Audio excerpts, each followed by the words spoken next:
Boker Tov, Chavrim, I'm Stephen DeNoon. You're watching Israeli News Live here on World Harvest Television Network. Delighted to be with you again. Going to do a little bit of a recap this morning, but don't forget, if you want to be able to catch these latest breaking news, the things that we cover on YouTube, Israeli News Live, definitely check us out. Also go to israelinewslive.org, our website. And if you're enjoying these broadcasts, send us an email. It's right there on your screen many times throughout the broadcast here, israelinewslive@gmail.com. You can email me, let me know if this is a blessing to you. If you have questions or if you even have prayer requests, want to be prayed for, etc., we'd love to be able to hear from you and know that these things are blessing you. Let's get right into the message this morning. Prophetic events are setting the stage for the coming of the two witnesses of Revelation 11. And I realize there are some different opinions on who the two witnesses are, even from Old and New Testament, Moses and Elijah, Elijah and Enoch, even Elijah and John the Revelator. A lot of different ideas out there. And I'm not here to bash one side or the other. I have no problem because, in reality, I don't know for an absolute certainty who they are, but I do believe that there are some amazing prophecies that have been overlooked inside the Bible that can give us a little bit more clue as to who they actually are. Let's get into that right away here. First, let's do a little overview of what we were talking about last week when we were speaking about Daniel 11, chapter 11, verse 40. I want to kind of go back in that with you again because even after I did the broadcast, the revelation began to pour more and more. The Holy Spirit just falling down and unwinding this incredible prophecy of what is transpiring in the Middle East right now. And of course, by the time this broadcast airs, we may have more things that are breaking, but I can tell you already, we have seen the United States strike at the pro-Syrian forces 3 times already. And Iran and Hezbollah, the fighters that are fighting with President Bashar al-Assad to try to retake his country, have threatened to strike U.S. coalition forces. I've stated to you guys, you've known about it from the very first broadcast there when I bring out Isaiah 17, Damascus, a ruinous heap, that the U.S. coalition is surrounded Damascus. They're using, as they call these, safe zones. This is being used in order to pull in those fighting factions that are helping Bashar al-Assad in order to get them to engage with them so that they will have a justified means, one, to remove Bashar al-Assad from power, and secondly, to take down Iran, Israel's considered most feared enemy of all. Hezbollah, Lebanon. But don't forget, General Wesley Clark has already told us all these things. He told us years ago this was going to happen. But remember, he left out Egypt in that list. But of course, the Bible noted that as well, that Egypt will also be taken down in totally separate prophecy altogether.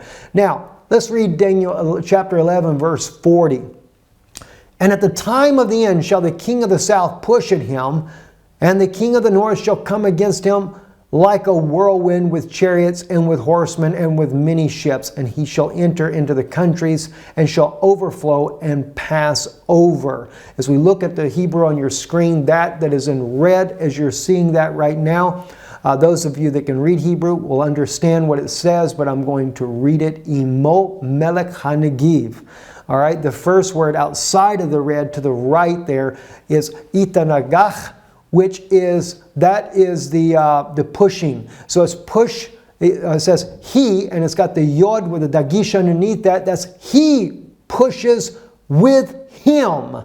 Imo, not against him, okay, or not at him, but pushes with him, the king of the south. It's an allied force together. As we go into the blue, look at the blue now. Ve'ishater Aliyav melech hatzifon. I read a little outside the blue there. Hatzifon berekava be'farashim. All right, what are we looking at here, guys? We are literally seeing in the biblical prophecy here, turning typical theology upside down on its head there, because it doesn't say what people are saying.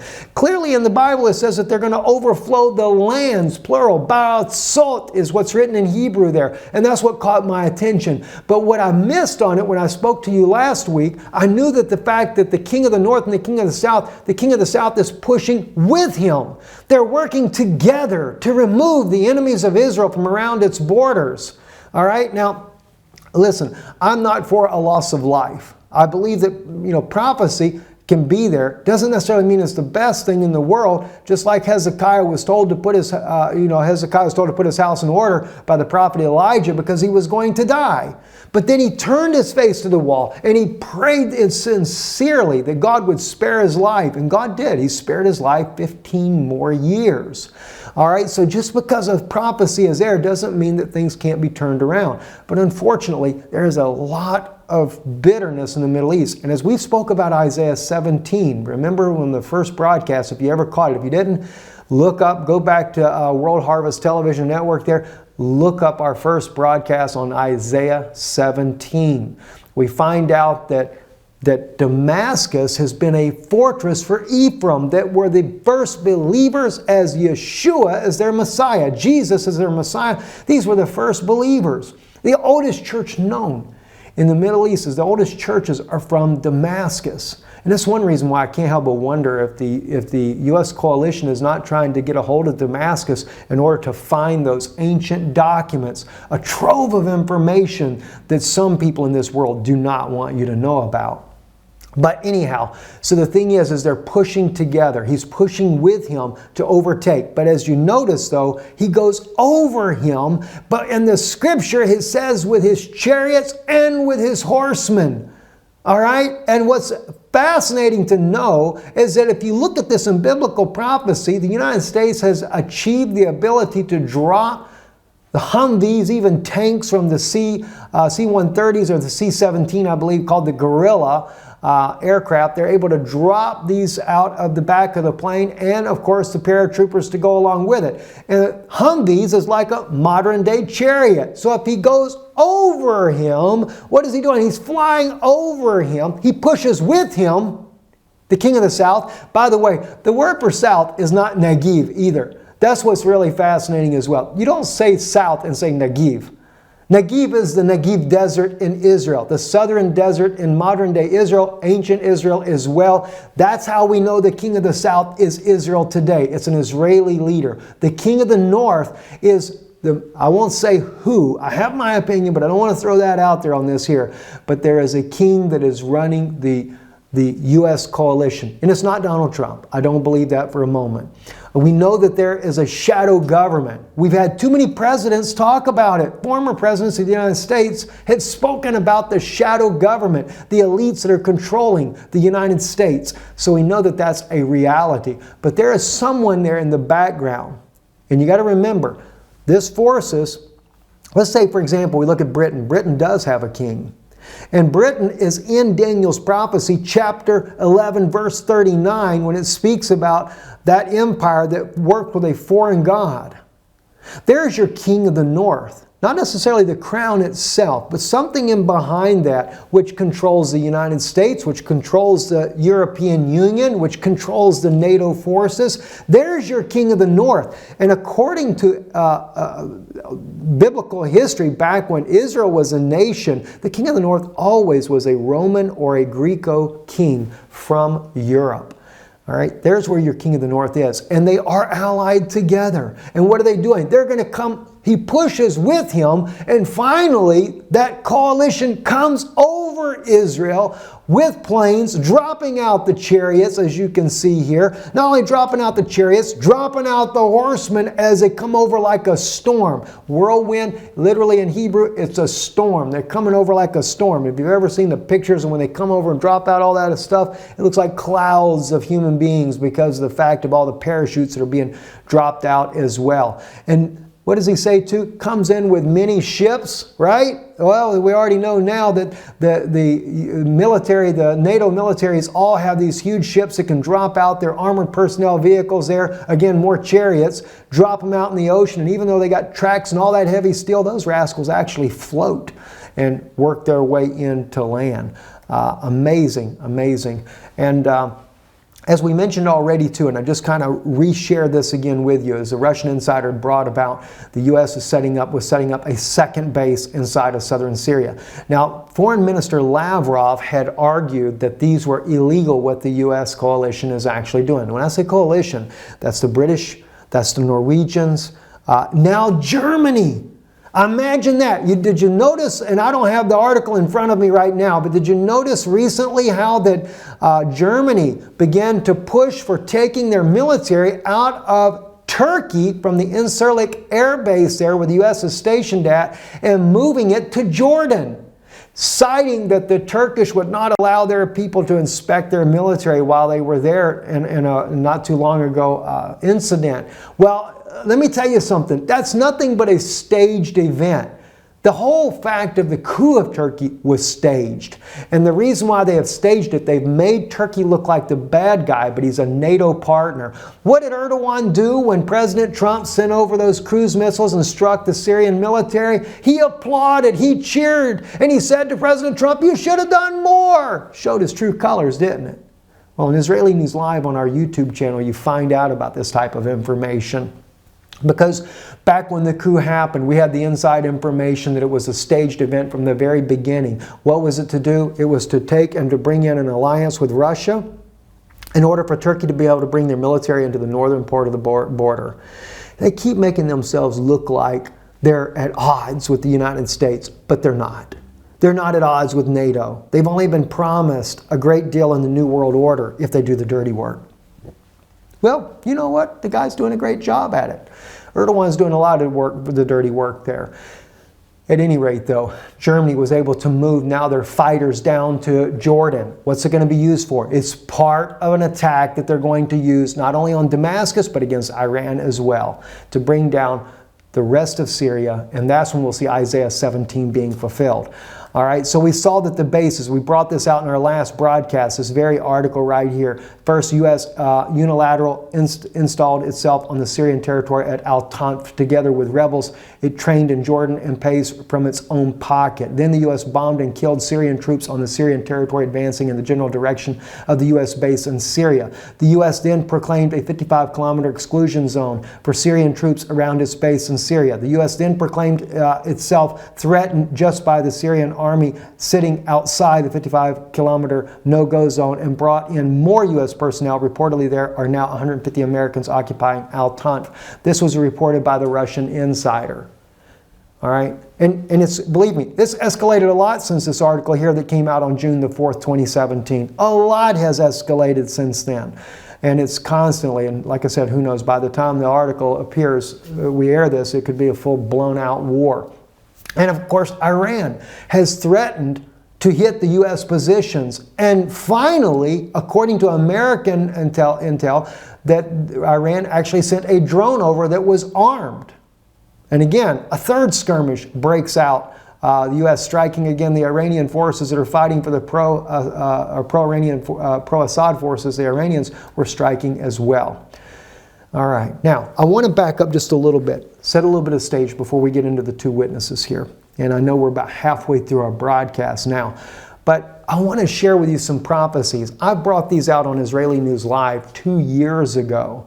There's been a lot of well-known evangelists that have shared those insights. I've been on their programs, shared them there, and they've shared them, no doubt, with you here, even on television, if you happen to watch World Harvest Television Network, about the prophecies from Nahum and Zephaniah. But I wanted to share them with you personally because the Lord had showed me these things back when Mosul was falling. And this is where Iran, by the way, has been fighting alongside the Iraqi army and the U.S. army, and not seeming to have a problem in the U.S. praising them. But when Iran is working to help Bashar al-Assad to liberate his country, the United States is striking Iranian military. So this is not going over well, friends. But I wanted to take you back to 2015. This is on thehistorybuff.com. These were prophecies that were being fulfilled. And a lot of people never even had any idea they were being fulfilled. Let's look at Nahum chapter 2, verses 8 through 11.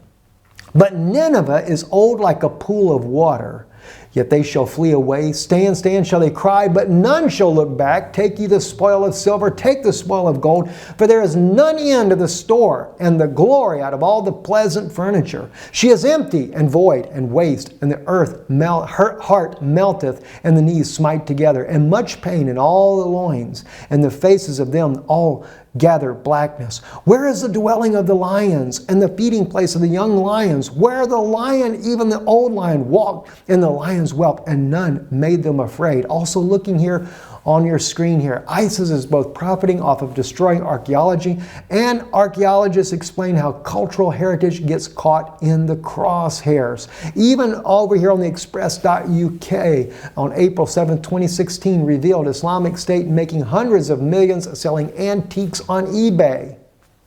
You see what I'm saying, friends? Prophecy, we're talking about Nahum chapter 2 was fulfilled when ISIS came in and overran Mosul. Mosul, by the way, is where the ancient city of Nineveh is at. In fact, ISIS even began to destroy the artifacts and the buildings inside the very walls of Nineveh itself. And they did ransack. They stole the money that was in the banks. They got US dollars. They sold all the ancient artifacts and sold them. What they didn't destroy, they were selling on eBay to profit off of it, right? Now, but it didn't end there. Then we have also Nahum chapter 3 and Zephaniah chapter 2 that went on and speak about not about ISIS and what they did inside of Nineveh or modern day Mosul, but what happens when the US and Iraqi and Iranian coalition come in to take down the rest of the city. Watch what it says. Nahum chapter 3 and 7 and Zephaniah 2:13.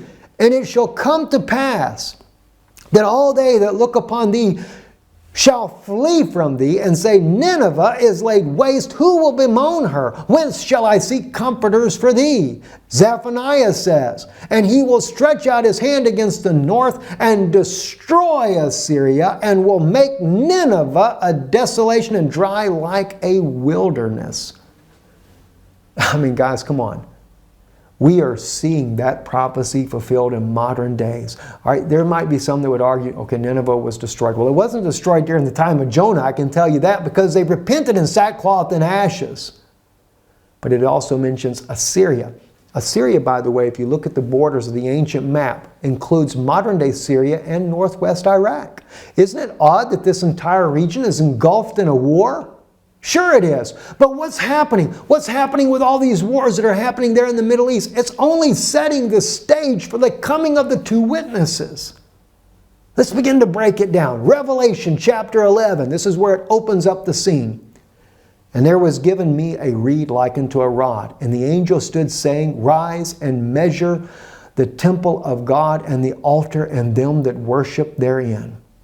But the court which is without the temple leave out, and measure it not. For it is given unto the Gentiles, and the holy city shall they tread under foot 42 months. That's 3.5 years. And I will give power unto my two witnesses, and they shall prophesy 1,260 days, clothed in sackcloth. These are the two olive trees and the two candlesticks standing before the God of the earth. Now, think about it. I'm going to share with you something that you probably did not even realize is fulfilling in modern days. The very beginning of the prophecy here, John has already spoke about that he was given a reed, a measuring stick, in other words, to measure the temple and everything. What is that? That's like an architect. He uses his ruler. He lays out the plans for the building. Do you know on Google Maps, if you look at Google Maps, you will actually see a visual you can click on and then the third temple pops up? Sure it does. They've already drawn the blueprints for the third temple. And in fact, Pastor Paul Bagley on the Coming Apocalypse program shared with you an interview with Rabbi Yehuda Glick. Rabbi Yehuda Glick's been on Israeli News Live before as well, but he shared an interview about the building of the third temple alongside the Dome of the Rock, and they're going to make like a library or something of that effect as an international gathering place in between the third temple and the Dome of the Rock. And what did the Bible say? Leave out the outer court and measure it not. It's given unto the Gentiles. It's given to the nations. It's given to who? Wow. Prophecy I don't even know if Rabbi Glick knows what he was saying. Have no idea. All right? But it goes deeper. Let me share something with you guys. We already know. There's a lot of argument when it comes to the identity of the two witnesses. I've always leaned to Moses and Elijah. That's just me personally. And I do not have a problem with being Elijah and Enoch. I understand the argument. The argument is based right here off of Hebrews chapter 9, specifically verse 27. But I want to do something for you. I want to read to you more about this prophecy and read to you a little bit more so we understand why Hebrews 9:27 is written there. And then maybe it'll make more sense to you. Let's look at it. Nor yet, verse 25, chapter 9, nor yet that he should offer himself often as the high priest entereth into the holy place every year with blood of others. For then must he have suffered since the foundation of the world. But now once in the end of the world hath he appeared to put away sin by the sacrifice of himself, none other than Jesus. And it is appointed unto men, or anthropos, a human being, once to die, but after this the judgment. So who? Christ was once offered to bear the sins of many, and unto them that look for him shall he appear the second time without sin unto salvation. My friends, that right there shows you it's not appointed to men plural, ones to die. It was appointed to one man, a human being, Yeshua HaMashiach, Jesus the Christ, Jesus of Nazareth. He was the one man that was appointed only once to die, not that he had to die every year like the sacrifice. Paul is building you the entire passage in chapter 9 showing the temple service and how it kept being done over and over and over, but he was clearly identifying the fact that Jesus would only have to die once. It has nothing to do with Elijah and Enoch. It has nothing to do, in fact, if that were the case, what about the rapture? How many Christians really believe that there is a rapture? I mean, Zephaniah, the Old Testament, speaks about that you'll be, the meek of the earth will actually be hidden away, while the wrath of Almighty God pours on the earth. And if they're being hidden away, all right, they're not dying, are they? What about Lazarus? He died, raised up, and had to die again. I know some people argue, well, nowhere in the Bible said he ever had to die again. Well, that's not true. Come on. How many people in modern days die and are raised up, whether it be through prayer, by the doctor? My mother was one of those that actually died. I prayed for her, went to the woods, prayed for her, and everything. She'd been dead for, I don't know, a couple of minutes or so, or however long. It had to have been longer than that, because it took them about 15 minutes to get to my office or my workplace there, and then maybe a half hour she'd been dead. I prayed for her and God raised her back from the dead again. No. It's talking about the sacrifice only was appointed once to die. All right? So now let's take a look at the prophecies. And by the way, we're going to go into this in another broadcast. We'll probably take 2 broadcasts for sure to finish all of this prophecy up. But I want to share some things with you. Prophecy of Elijah. Let's look at Elijah. Matthew 17, 11, and 12. And Jesus answered and said unto them, Elias, which is Greek for Elijah, truly shall first come and restore all things. But I say unto you that Elias is come already, and they knew him not, but have done unto him whatsoever they listed. Likewise shall also the Son of Man suffer of them. Did you notice? And a lot of people say, but okay, yeah, he puts it in the future, but they said, he already came. He's speaking of 2 different comings of the spirit of Elijah. All right? You have to keep in mind too, by the way, John the Baptist is already dead when he spoke this. And he clearly in the Greek language put his coming in the future.